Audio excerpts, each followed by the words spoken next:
ಬೆಳಗಿನ ಮತ್ತು ಕನ್ನಡ ರಾಜ್ಯೋತ್ಸವದ ಶುಭಾಶಯಗಳು. ನನ್ನ ಹೆಸರು ಮನನ್. ನಾನು 3ನೇ ತರಗತಿಯಲ್ಲಿ ಓದುತ್ತಿದ್ದೇನೆ. ಇಂದು ನಾನು ಮಾಸ್ತಿ ವೆಂಕಟೇಶ ಅಯ್ಯಂಗಾರ್ ಅವರ ಕಿರು ಪರಿಚಯವನ್ನು ಹೇಳುತ್ತೇನೆ. ನಿಮಗೆ ತಿಳಿದಿರುವ ಹಾಗೆ ಮಾಸ್ತಿ ಅವರ ಬಗ್ಗೆ ನಮ್ಮಲ್ಲೊಂದು ಆಡು ಮಾತಿದೆ. ಮಾಸ್ತಿ ಕನ್ನಡದ ಆಸ್ತಿ ಎಂದಿದೆ. ಶ್ರೀನಿವಾಸ್ ಕಾವ್ಯನಾಮದಿಂದ ಪ್ರಖ್ಯಾತರಾಗಿರುವ ಮಾಸ್ತಿ ವೆಂಕಟೇಶ ಅಯ್ಯಂಗಾರ್ ಅವರು 1891 ಜೂನ್ 6ರಲ್ಲಿ ಕೋಲಾರ ಜಿಲ್ಲೆಯ ಮಾಸ್ತಿ ಎಂಬ ಹಳ್ಳಿಯಲ್ಲಿ ಜನಿಸಿದರು. ಇವರ ತಂದೆ ರಾಮಸ್ವಾಮಿ ಅಯ್ಯಂಗಾರ್, ತಾಯಿ ತಿರುಮಲಮ್ಮ. ಬಾಲ್ಯದಲ್ಲಿ ಅತಿ ಬಡತನದಿಂದ ಕೂಡಿದ್ದರೂ ಸಹ ಓದುವುದರಲ್ಲಿ ಮೊದಲಿಗರು.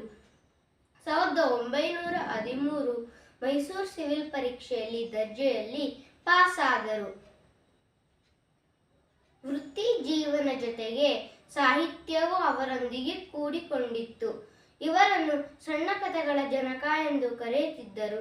ಇವರು ಹಲವಾರು ಐತಿಹಾಸಿಕ ಕಾದಂಬರಿಗಳು, ನಾಟಕಗಳು,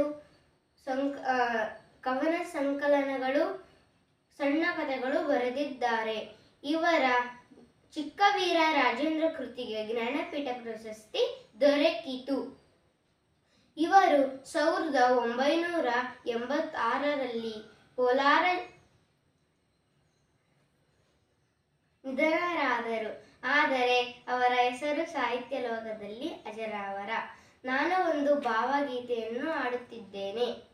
ಏನೇ ಬರಲಿ ಎಂತೇ ಇರಲಿ, ಅನುದಿನ ಯಾವ ಅಸುಖ ಸುಖ ತರಲಿ, ಬಾಳ ಗೊಂದಲದ ಕರ್ಕಶದೆದೆಯಲಿ, ಬಾಳ ಗೊಂದಲದ ಕರ್ಕಶದೆದೆಯಲಿ, ಕೇಳುತ್ತಿರಲಿ ಹರಿ ಹರಿ ನಿನ್ನ ಮುರಳಿ. ಏನೇ ಬರಲಿ ಎಂತೇ ಇರಲಿ, ಅನುದಿನ ಯಾವ ಅಸುಖ ಸುಖ ತರಲಿ, ಬಾಳ ಗೊಂದಲದ ಕರ್ಕಶದೆದೆಯಲಿ, ಬಾಳ ಗೊಂದಲದ ಕರ್ಕಶದೆದೆಯಲಿ, ಕೇಳುತ್ತಿರಲಿ ಹರಿ ಹರಿ ನಿನ್ನ ಮುರಳಿ. ನೋವಲೆ ಪಾದಲೆ ಬದುಕಿನ ಹಣ್ಣು, ಬಾಯೊಳಗಿರಲು ಎಂಥದೋ ಮಣ್ಣು.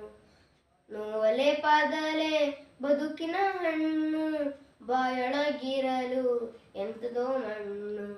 ದೃಷ್ಟಿ ಕೆಟ್ಟು ಕತ್ತಲ ನಿಟ್ಟಿಸಿ ನಿಲ್ಲೆ, ದೃಷ್ಟಿ ಕೆಟ್ಟು ಕತ್ತಲ ನಿಟ್ಟಿಸಿ ನಿಲ್ಲೆ, ಕಾಣಲಲ್ಲಿ ತೊರೆ ನಿನ್ನ ಕಣ್ಣು, ಕಾಣಲಿಲ್ಲ ತೊರೆ ನಿನ್ನ ಕಣ್ಣು.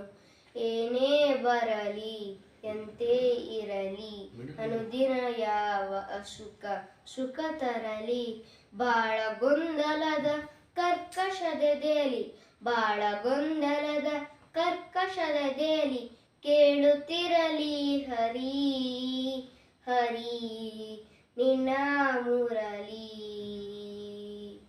ಮೆತ್ತನ ಹಾಸಿಗೆ ಮುಳ್ಳಿನೊಳಗೆ ಬೆನೆಯ ಕಣೆ ಆತ್ಮವನೇತಾಗಿ, ಮೆತ್ತನ ಹಾಸಿಗೆ ಮುಳ್ಳಿನೊಳಗೆ ಬೆನೆಯ ಕಣೆ ಆತ್ಮವನೇತಾಗಿ.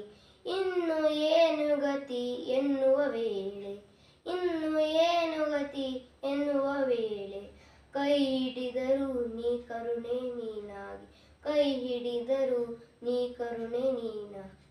ಏನೇ ಬರಲಿ ಎಂತೇ ಇರಲಿ, ಅನುದಿನ ಯಾವ ಅಸುಖ ಸುಖ ತರಲಿ, ಬಾಳ ಗೊಂದಲದ ಕರ್ಕಶದೆದೆಯಲಿ, ಬಾಳ ಗೊಂದಲದ ಕರ್ಕಶದೆದೆಯಲಿ, ಕೇಳುತ್ತಿರಲಿ ಹರಿ ಹರಿ ನಿನ್ನ ಮುರಳಿ.